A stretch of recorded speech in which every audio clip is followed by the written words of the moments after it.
Good evening everyone, welcome back in our channel AB physics. आज हम बात करने वाले हैं पार्ट 2 की लाइट रिफ्लेक्शन और रिफ्लेक्शन सीबीएसई क्लास 10 का चैप्टर। इसमें हम लेंसेज के बारे में पढ़ेंगे और थोड़ा सा इनिशियली हम इंट्रोड्यूस करेंगे कि what is the uses of convex and concave mirror. उसके बाद हम फॉर्मूला और कुछ क्वेश्चन लेंगे और देखते हैं चैप्टर आगे जाता है टिल उसमें रिफ्रैक्टिव इंडेक्स आएगा, मिरर लेंस फॉर्मूला आएगा, लेंस मैग्निफिकेशन फॉर्मूला आएगा, power of the lens 1/f is equal to p आएगा और एक्सरसाइज क्वेश्चन और इंटेक्स क्वेश्चन आएंगे। तो हम ट्राई करते हैं, इसको स्टार्ट करते हैं। इसको स्टार्ट करने से पहले बच्चों याद रखो एग्जाम आने वाली है। Always remember the one thing, when your time is good, बच्चों listen carefully, when your time is good your mistake are taken as a joke. When your time is good, your mistake are taken as a joke. But when your time is bad, even your jokes are noticed as a mistake. ठीक है? So keep in your mind or be a successful always in a life with the education. देखो in front of you there is a concave, uses of the concave mirror. Concave mirror आपको पता है, आप dentist के पास अगर गए होंगे या फिर देखा होगा तो डेंटिस्ट ना एक स्पून जैसा एक स्पून जैसा होता है, यहाँ पे टिप पे उसके एक छोटा सा मिरर लगा रहता है जो आपके माउथ में लेके जाता है वो, और आपके टीथ जो है, जो दांत है उसमें सडन कैविटी देखने के लिए एक मिरर का यूज करता है छोटा सा, जिसमें कैविटी बहुत बड़ी दिखती है। वो कैविटी देखने के लिए डेंटिस्ट जो मिरर का यूज करते हैं वो कॉन्केव मिरर है। आप बोलोगे सर बड़ी इमेज कैसे दिखती है? भूल गए आपने ऑब्जेक्ट को पोल और फोकस के बीच में रखा तो इमेज रियल होती थी या वर्चुअल होती थी? इमेज वर्चुअल होती थी, और वर्चुअल इमेज इरेक्ट और बहुत बड़ी आती थी कॉन्केव नंबर में इमेज फॉर्मेशन केस नंबर 6। तो इसी के लिए इसका यूज वहां पे होता है। देखो यहाँ पे torches, obviously torch concave mirror पीछे होता है, और यहाँ पे अगर मैं फोकस पे कोई बल्ब रखूं तो बल्ब से आने वाली रेज ये कॉन्केव मिरर के रिफ्लेक्टिंग पार्ट पे आएगी ऑल डायरेक्शन में इस फोकस से। तो फोकस से आने वाली रेज आफ्टर रिफ्लेक्शन क्या होती है? पैरेलल जाती है।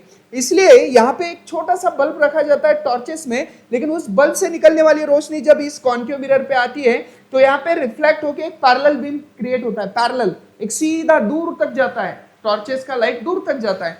तो देखो torches searches light and vehicle headlight get powerful parallel beam of the light. They are often used of the saving mirror to see the larger image of the face. Saving mirror बोल के भी concave mirror use होता है। जब आपका face आप पोल और focus के बीच में रखते हो तो आपको सब आपका क्लियर दिखता है, मतलब बहुत पास में दिखता है, सीधी इमेज दिखती है आपके फेस की, और कहाँ पे कट ना हो, कट ना लगे, या फिर एवरी माइन्यूट थिंग आप फेस पे देख सकते हो। शेविंग मिरर बोल के भी इसका यूज होता है। ओके, तो बार्बर शॉप में यूज होगा। The dentist use the concave mirror to see the larger image of the teeth of the patient. Large concave mirror are used to concentrate the sunlight to produce the heat in solar furnace. Okay, solar furnace में जैसे हमारा antenna होता है ना Tata sky dish TV का, तो ऐसा होता है ना, वो प्लेट ऐसी होती है कॉन्केव की तरह, और यहाँ पे एंटीना लगा हुआ रहता है। तो आने वाली रेज इन्फिनिटी से आती है वेव्स, और वो टकराने के बाद फोकस पे मिलेगी और फोकस पे कैमरा बिठा हुआ रहता है, राइट? तो वैसे ही सोलर फर्नेस में कॉन्केव मिरर हीट बढ़ाने के लिए, और हीट बढ़ गई तो क्या होगा, फूड को कुक करने के लिए इसका यूज होता है बच्चों। देखो uses of the convex mirror क्या है? कॉन्वेक्स मिरर का सबसे इंपॉर्टेंट यूज है कि ये व्हीकल में साइड मिरर यूज होता है। सर क्यों होता है side mirror? It is use as a side mirror in a vehicle because बच्चों आपका जो पीछे का बिहाइंड का ट्रैफिक का जो बड़ा व्यू है, एम्बुलेंस ट्रक है ना, बड़े बड़े ट्रक, बड़ा एम्बुलेंस, ये सब जो ओवरव्यू है वो एक छोटे से मिरर में दिखता है। साइड मिरर में आपके पूरा ट्रैफिक पीछे वाला है ना, तो ये ट्रैफिक दिखता भी है और सीधा भी दिखता है। कोई एम्बुलेंस उल्टी नहीं दिखती, सीधी ही दिखती है, लेकिन एम्बुलेंस पे लिखा हुआ जो है ना वो रियल में उल्टा होता है, क्योंकि मिरर में देखने के बाद सीधा पढ़ते आए किसी बंदे को, किसी गाड़ी चलाने वाले को, और वो रास्ता दे एम्बुलेंस को, तो वो ही होता है। तो यहाँ पे ये जो क्या बोला है, it is diminish image form करता है और वाइड व्यू कवर करता है। डिमिनिश मतलब छोटी छोटी इमेज फॉर्म करेगा, ट्रक कितना भी बड़ा हो छोटी इमेज फॉर्म करेगा, एम्बुलेंस कितनी भी बड़ी हो छोटी इमेज फॉर्म करेगा, और ये छोटी छोटी इमेज फॉर्म होके एक छोटे से मिरर में दिखता है आपको। ओके, तो as it is use as a real view mirror, याद रखना रियल व्यू बोलते हैं उसको, रियल व्यू मिरर आप वहां पे देख सकते हो। अब देखो यहाँ पे it is use by the dentist to see the cavity. अभी बोला है ये डेंटिस्ट सी द कैविटी, कौन सा मिरर यूज होता है? ये कॉन्केव होता है, कॉन्वेक्स नहीं होता है, कॉन्केव मिरर होता है। It is used as a saving mirror, concave mirror. अच्छा, यहाँ पे देखो which of the following characteristic का क्वेश्चन है इसके ऊपर, which of the following characteristics of the spherical mirror is given by the ratio of the size of the image to the size of an object. कौन सा नीचे दिया हुआ character ऐसा है स्फेरिकल मिरर का जो आपको साइज ऑफ इमेज और साइज ऑफ ऑब्जेक्ट का क्या देता है, रेशियो देता है। ये सबको पता है मैग्निफिकेशन होता है, मैग्निफिकेशन होता है। आपको पता है मैग्निफिकेशन का फॉर्मूला हमने लर्न किया था कि मिरर का मैग्निफिकेशन क्या होता है, magnification is represent by m, m is equal to कितनी हाइट है इमेज की डिवाइडेड बाय कितनी हाइट है ऑब्जेक्ट की, ये मैग्निफिकेशन का फॉर्मूला है मिरर में। ओके और एक है magnification is equal to minus v by u, ये भी फॉर्मूला है मैग्निफिकेशन का। ओके सो ये दो फॉर्मूले हैं, इसलिए option B is correct. Let us discuss the next point student. यहां पे ये जो दिया हुआ image formation by the convex mirror, ये हमने देखा है लास्ट लेसन में। ये कुछ टेबल है उसका जो एनसीईआरटी का 10th स्टैंडर्ड का बुक है उसमें से लिया गया है कि पोजीशन ऑफ द इमेज, दो ही पोजीशन होगी कॉन्वेक्स मिरर में। कॉन्वेक्स मिरर में या तो आप ऑब्जेक्ट को इंफिनिटी पे रखोगे या तो या ऑब्जेक्ट को आप कहीं पे भी रखोगे ना ऑन द प्रिंसिपल एक्सिस। मान लो ये वो मिरर है जो कॉन्वेक्स है, कॉन्वेक्स मिरर बल्जिंग होता है आउटसाइड में। ओके इसका फोकस होता है राइट साइड में, तो फोकल लेंथ पॉजिटिव होगी और सेंटर ऑफ कर्वेचर यहाँ पे होगा। अगर आप इंफिनिटी पे हो, मान लो आप इंफिनिटी पे हो, यहाँ पे कोई बंदा खड़ा है इंफिनिटी पे, तो यहाँ से आने वाली दो लाइट पैरेलल आती है, इंफिनिटी से आने वाली लाइट पैरेलल आती है, पैरेलल लाइट डाइवर्जिंग होती है, डाइवर्ज होती है, डाइवर्जिंग मिरर है और डाइवर्जिंग जो रेज है वो अपीयर टू मीट होगी फोकस पे। तो देखो आप जब इंफिनिटी पे ऑब्जेक्ट को रखते हो, object is at the infinity, eight the focus F क्या है position of the image, focus पे आई है, यहाँ पे आती है, पॉइंट साइज होती है, हाईली डिमिनिश होती है। देखो हाईली डिमिनिश और पॉइंट साइज। ओके और नेचर क्या है तो वर्चुअल और इरेक्ट है। और अगर सेकंड बात करूं मैं सेकंड केस की, तो ये प्रिंसिपल एक्सिस, ये आपका वो कॉन्वेक्स मिरर, ये यहाँ पे फोकस और यहाँ पे मान लो सेंटर ऑफ कर्वेचर है। आप प्रिंसिपल एक्सिस पे कहीं पे भी स्टैंडिंग में रहो in front of the convex mirror, ये यहाँ पे आप हो, पहली रेस पैरेलल आई, पैरेलल रेस डाइवर्ज हुई, diverging rays appear to meet at the focus. Second ray कैसे लोगे, सेंटर ऑफ कर्वेचर पे आएगी। तो ऐसा मान लो यहाँ से एक रेस ऐसी आई जो सेंटर ऑफ कर्वेचर पे मिल रही है, लग रहा है कि सेंटर ऑफ कर्वेचर पे आ रही है, मिरर को लगेगा ऐसी। ओके तो जो रेस जैसे आई है वैसे ही रिटर्न जाएगी बच्चों यहाँ पे। तो ये देखो ये दोनों रेस यहाँ पे मिली तो इमेज यहाँ पे फॉर्म होगी। ओके एक छोटा सा पिल्लू फॉर्म होगा। तो एक छोटी सी जो इमेज है ये वर्चुअल भी है और इरेक्ट भी है। तो देखो दो ही केसेस है। क्या है हमारा position of the object between the infinity and the pole P of the mirror, between P and F, behind the mirror मिली, बिहाइंड द मिरर है, बिटवीन P एंड F, ये यहाँ पे पोल होता है आपका। तो ये P और F के बीच में इमेज मिली आपको सेकंड केस में। ओके डिमिनिश्ड है, छोटी है ऑब्जेक्ट से और वर्चुअल एंड इरेक्ट है। होप सो क्लियर हो गया इतना। चलो आगे बढ़ते हैं बच्चों लोग। ये चैप्टर हमारा बहुत इंपॉर्टेंट चैप्टर है एग्जाम पॉइंट ऑफ व्यू। कुछ इंटेक्स क्वेश्चन है एनसीईआरटी के। Define the principal focus of the concave mirror.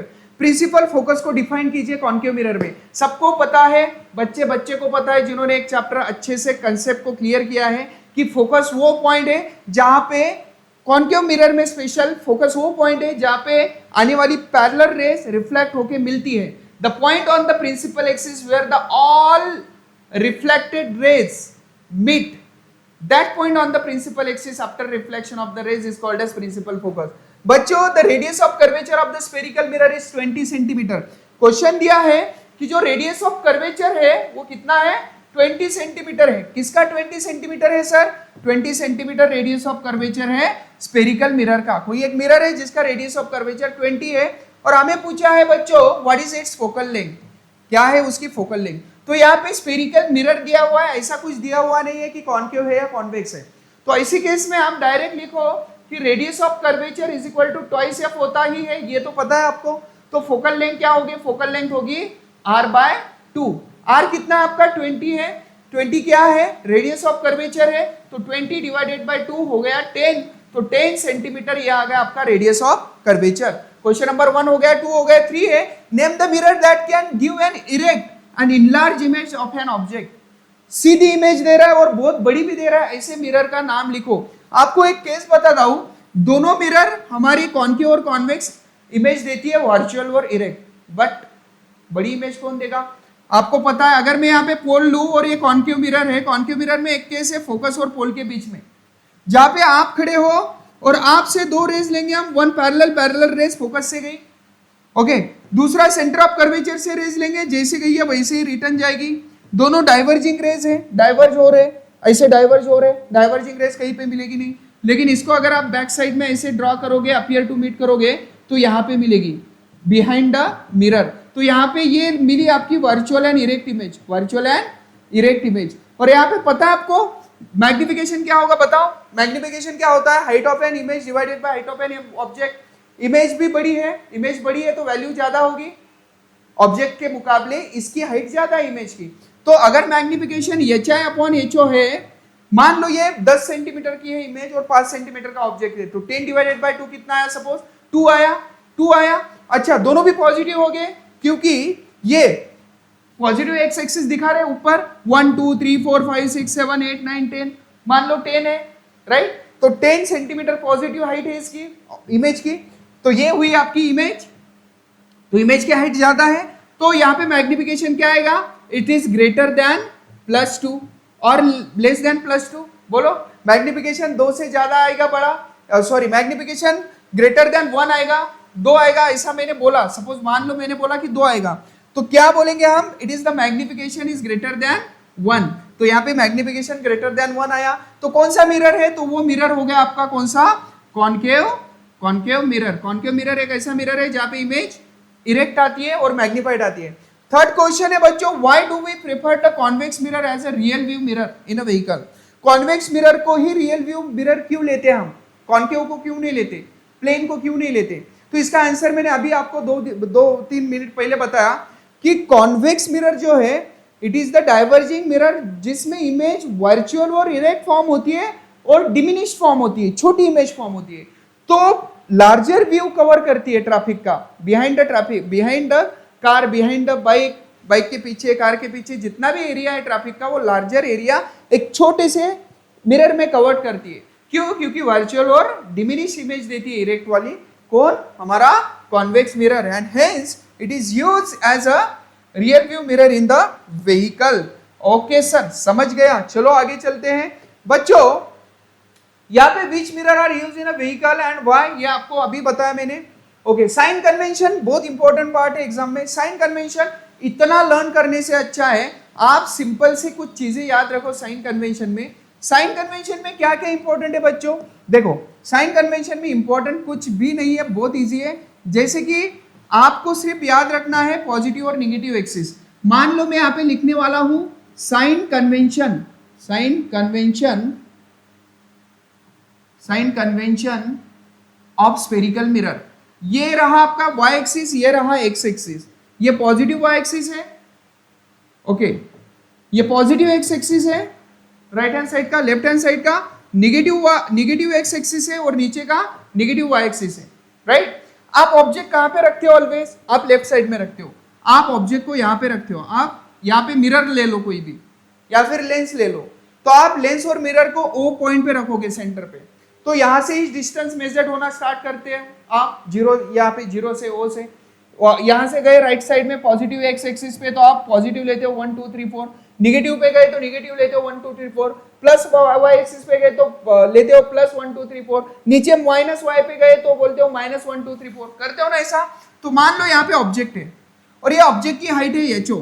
क्या है इसकी हाइट? HO ही होती है, height of an object, O for object, H for height, okay. इसका डिस्टेंस है O से U, तो मुझे बोलो U को आप निगेटिव लोगे क्योंकि यहां से स्टार्ट करोगे मेजर करना। कहां पे स्टैंडिंग में है ये बंदा स्टैंडिंग में है 1 2 3 4 5 सपोज 10, तो U इज इक्वल टू क्या हुआ? U इज इक्वल टू क्या हुआ? U निगेटिव हुआ ऑलवेज। और ये सब लेंसेस और मिरर में लास्ट तक, जहां तक ये चैप्टर है दुनिया में, जितने सालों तक एक चैप्टर पढ़ाया जाएगा, वहां पे ऑब्जेक्ट का डिस्टेंस जिसको U से रिप्रेजेंट करते हैं, डिनोटेट करते हैं, नोटेट करते हैं, वो U ऑलवेज निगेटिव होगा। वैसे ही HO ऑलवेज पॉजिटिव होगा। HO क्या होगा? ऑलवेज पॉजिटिव होगा। तो ये चीजें याद रखो, ये पॉजिटिव, ये निगेटिव। अब ध्यान देखो, अगर इमेज यहां पे आ गई राइट साइड में, और अगर इमेज उल्टी है, उल्टी मतलब रियल और इन्वर्टेड होगी ऑब्वियसली सर। उल्टी मतलब क्या? रियल और इन्वर्टेड होगी। तो ये जो इमेज है HI, ये यहाँ पे HI क्या होगा? HI निगेटिव होगा। सर क्यों निगेटिव होगा? अभी मैंने आपको बोला है निगेटिव क्यों होगा, क्योंकि ये उल्टी इमेज आप ऐसे स्टार्ट करोगे मेजर करना 1 2 3 4 5 6 7 8 9 10। ओके, तो 10 क्या रिप्रेजेंट कर रहा है, माइनस वाई एक्सिस रिप्रेजेंट कर रहा है, तो यहाँ पे क्या आएगा, एच आई निगेटिव आएगा। सपोज मान लो इमेज इसी साइड में है लेकिन सीधी है, यहाँ पे आई गई, सीधी है यहाँ पे आ गई, ये इमेज है, तो ये है हाइट ऑफ एन इमेज यहाँ पे, राइट। तो हाइट ऑफ एन इमेज कैसे मेजर करोगे, 1 2 3 4 5 6 7 8 9 10, तो 10 पॉजिटिव वाई एक्सिस रिप्रेजेंट करता है, तो यहाँ पे एच आई आया पॉजिटिव, एच आई आया positive. Are you getting my point. मान लो किसी केस में इमेज इसी साइड में आ गई, यहाँ पे ऑब्जेक्ट रखा है और मान लो यहाँ पे कहीं पे इमेज आ गई, इतनी ऐसे इमेज आ गई, अच्छा मान लो ये भी केस मान लो, तो यहाँ पे एच आई कहाँ आएगा, यहाँ पे एच आई वही आएगा, क्या आएगा एच आई का आएगा, यहाँ पे इमेज अगर आ गई तो एच आई क्या आएगा, एच आई वही आएगा जो ये जो है